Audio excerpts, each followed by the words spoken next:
নমস্কার বন্ধুরা, আশা করি সবাই ভালো আছেন। আজকে রান্না করলাম সবজি বিরিয়ানি। বাঙালিদের জন্য বিরিয়ানি মানে অন্যরকম একটা অনুভূতি। খুব কম লোকই আছেন যারা বিরিয়ানি পছন্দ করে না, তার মধ্যে ছুটির দিন বলে কথা। আমার বরের নাকি হঠাৎ করে সবজি বিরিয়ানি খেতে ইচ্ছে করলো, তাই আর দেরি না করে বানিয়ে ফেললাম বরের পছন্দের খাবার বিরিয়ানি। বিরিয়ানি খাওয়ার পরে বরের মুখে আহা কি আনন্দের হাসি! এই হাসি দেখে তো আমার মন ভরে গেল। আপনারাও মাঝে মাঝে এরকম করে সবজি বিরিয়ানি বানিয়ে খাবেন।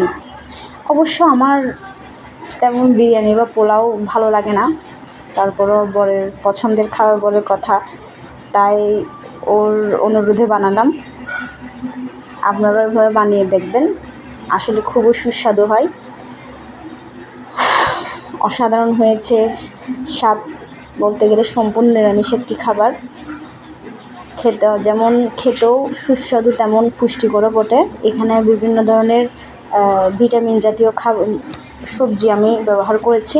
আপনারা এভাবে বানিয়ে দেখবেন, সত্যি অসাধারণ খেতে। ধন্যবাদ, সবাই ভালো থাকবেন, টাটা।